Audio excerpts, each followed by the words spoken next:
Nobody saw that. It didn't happen. That was a great It didn't happen, dude. I don't know what you're talking about. All right. Here's the deal, Osric, you're here. I mean, you know how this is gonna work out? Like, people are gonna line up at these microphones and they're gonna ask you questions. Okay. Probing, deep questions. They want to get to know the real you.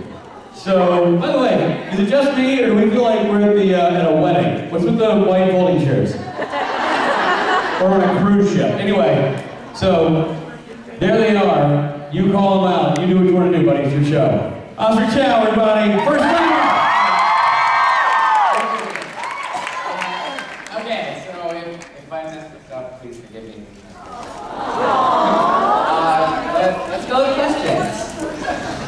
Man, your very first convention question, I have so much pressure. It is a lot of pressure. My heart is beating pretty fast. I wish you guys could see it.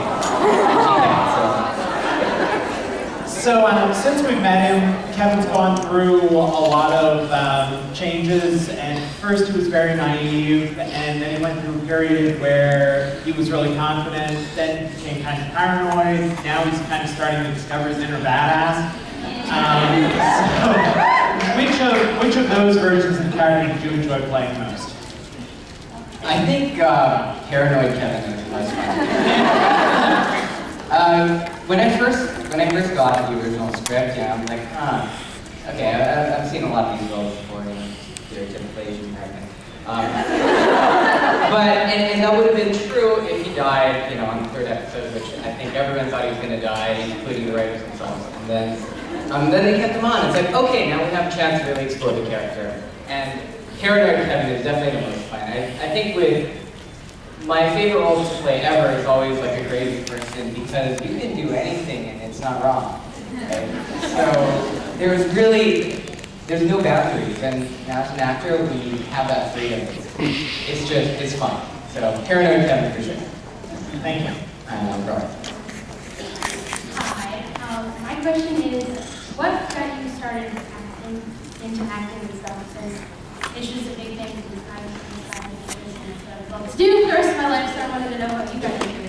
Okay, so long story, I'm gonna try to cut it down, but supporting family was a huge thing. My mom tried to put me in stereotypical Tiger mom. She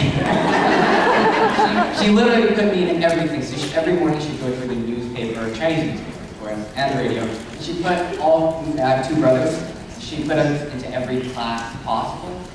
My brothers were both rebels and they didn't go to any of them, so I ended up being the only one. So one of them ended up being an actor, and I was terrible at it.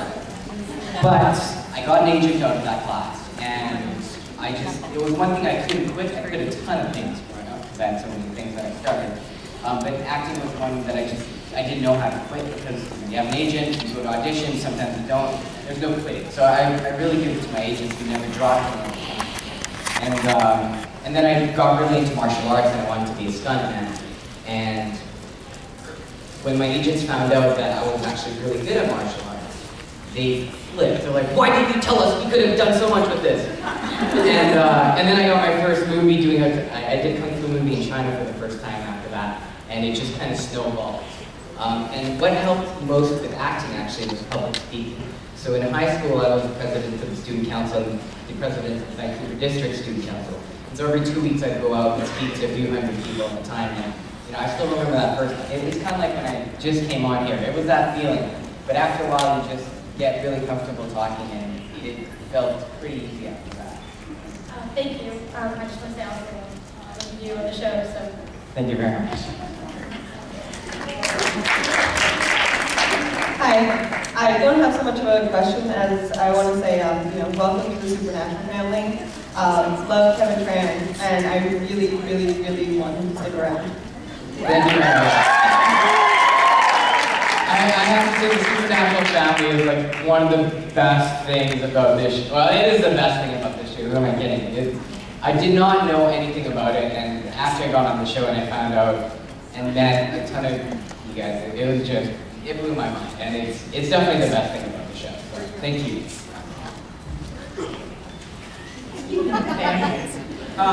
When are we going to get to see Mama Train again? I don't know. When I read that script, I'm gonna have to tell Lauren probably.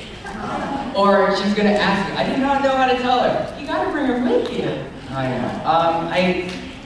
I honestly don't know. I wish I did. I would actually reply her.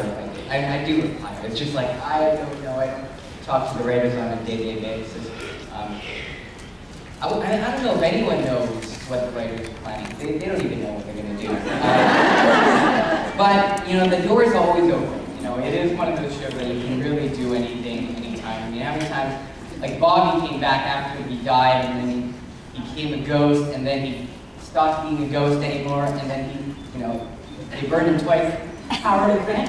We want Anything can happen. Literally anything can happen. And yes, you do make a difference.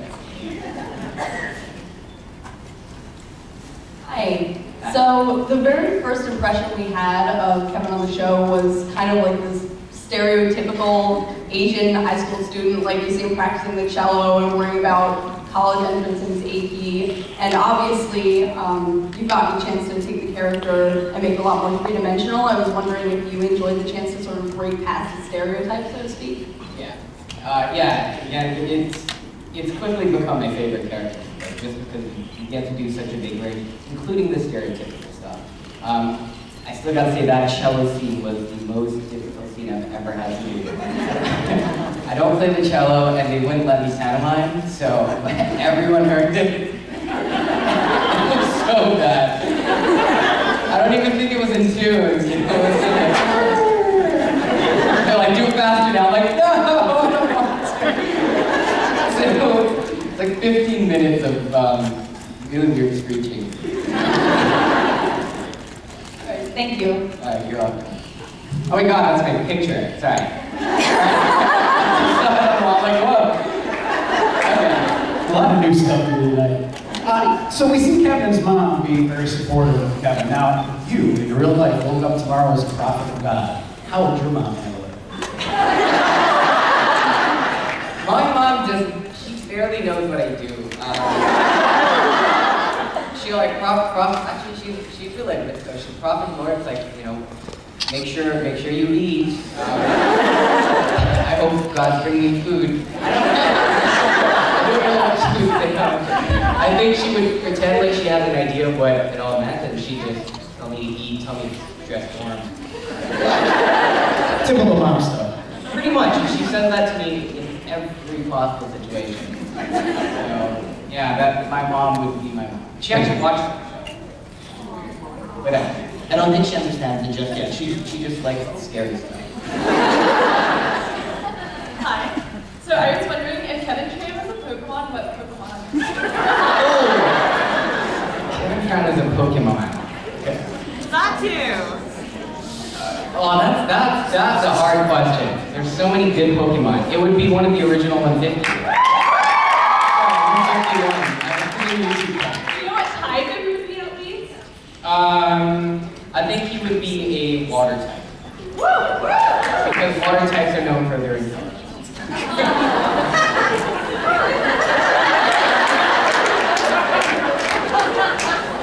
I don't know if that's true. I just I think psychic type are known for their intelligence, actually. So. Yeah! Psychic type are known for their intelligence, right? Sorry, Cypher? Psychic Pokemon. Psychic! Oh, psychic Pokemon! I don't think he's a prophet, but that's... I'll think about that. At some point I'm gonna outburst, I'm like that, you know, yeah. I'll outburst a Pokemon soon. I'm gonna let that one stir.